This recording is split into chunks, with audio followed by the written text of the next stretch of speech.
आने वाले समय में जिस पार्टी के पता नहीं क्या क्या नाम रख रखे हैं, कोई पावर सेंटर, कोई सुपर सेंटर, ये power centre super centre permanent नहीं होते भाई। मेरे को सीधा करने के लिए मेरे गुरु आदरणीय अमीन साहब को और हमारे लोकप्रिय विधायक रविंद्र सिंह को भी बहुत दूर से उठा करके रामसर में डाल दिया। ये कोई तरीका है उनका? अगर रविंद्र सिंह से बदला लेना उसको हरा दो, उनसे नहीं हारेगा मैं उसको हरा दूं आने वाले चुनाव में। चिंता क्यों करते हो आप लोग? आप चिंता क्यों करते हो? उनको उठा करके रामसर में डाल करके और हमसे सीधा झगड़ा करा के प्रधान में, प्रधान को झगड़ा करने की जगह होती है क्या? बदलनी पड़ती है।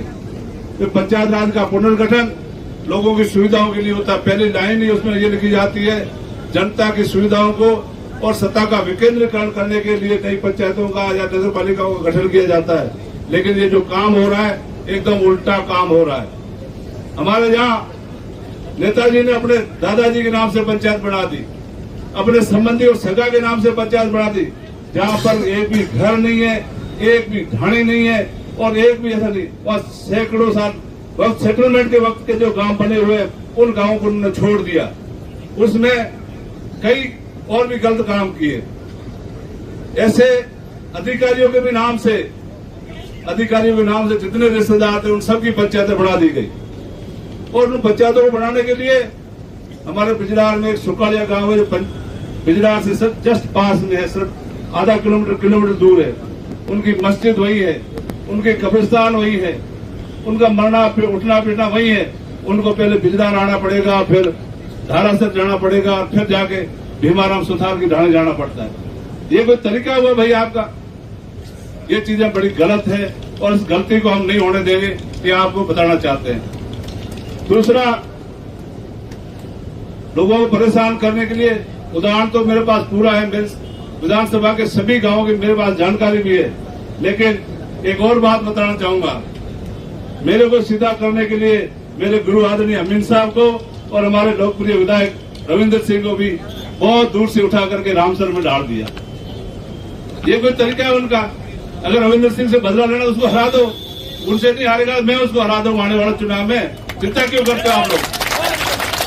आप चिंता क्यों करते हो? उनको उठा करके रामसर में डाल करके और हमसे सीधा झगड़ा करा के प्रधान में, प्रधान को झगड़ा करने की जगह होती है क्या? जब उनके काबू में वहाँ नेता लोग नहीं आ रहे, उनको परेशान करने के लिए जो एक समिति से उठा करके दूसरी समिति में डाला जा रहा है, ये नियंत्रण रूप से गलत है। इसको हम चैलेंज करते हैं और प्रशासन को ये कहना चाहते हैं, जो लोगों की सुविधा उनको वहीं रखा जाए। उसमें चाहे आदरणीय अमीन साहब हो, चाहे रविंद्र सिंह हो, चाहे किसी पार्टी का कोई नेता हो, उनकी सुविधा हो वहां रखा जाए। पहले जो परिश्रम हुआ पिछली बार, एक भी परिवेदना किसी की नहीं आई, किसी ने कोई ज्यादा शिकायत नहीं की, छोटी मोटी शिकायतों को छोड़कर। इस बार आप देख रहे होंगे, मैं पत्रकार बंधुओं को बताना चाहूंगा, कलेक्ट्रेट में हमेशा हजारों की संख्या में लोग आते हैं और प्रशासन ने भी पता नहीं क्यों इतना क्या दबाव इनके ऊपर आंखें मूंद ली है। पहले का 2500, फिर का 2000, फिर का 10% छूट, फिर का 20% छूट, अब 1200 पे आप पंचायत बढ़ा रहे। हाँ, विशेष परिस्थिति में आप बढ़ा सकते हो, ऐसी कोई परिस्थिति नहीं। बिना परिस्थिति के, बिना कोई जरूरत के आप नई पंचायतें बढ़ाने के लिए लोगों को परेशान कर रहे हैं, जनता को परेशान कर रहे हैं। किसी नेता को परेशान करें उससे कोई फर्क नहीं पड़ता, जनता को परेशान करना गलत है। और ये संवैधानिक जो हक है जनता का विरोध करने का, आप ये सावधान रहे, समझ जाए, इनको ठीक करें, लोगों की भावनाओं का कदर करें, इनको सुने। अगर इनको नहीं सुनेंगे तो बहुत बड़ा आंदोलन होगा और आने वाले समय में जिस पार्टी के पता नहीं क्या क्या नाम रख रखे हैं, कोई पावर सेंटर, कोई सुपर सेंटर, ये power centre super centre permanent नहीं होते भाई। कर्नल सोनाराम जी भी MP रहे, MLA रहे, कई पदों पे रहे, ये भी कहते थे, लेकिन आज अपने बीच में है, इतने सीनियर आदमी है, इनकी भी कोई शिकायत तो बताओ आप। इन्होंने भी की है ना, पहले परिश्रम किए होंगे, पुनर्गठन किए होंगे, कोई शिकायत नहीं आती थी, लोगों की सुनते थे, लेकिन आज कोई सुनने वाला ही नहीं है।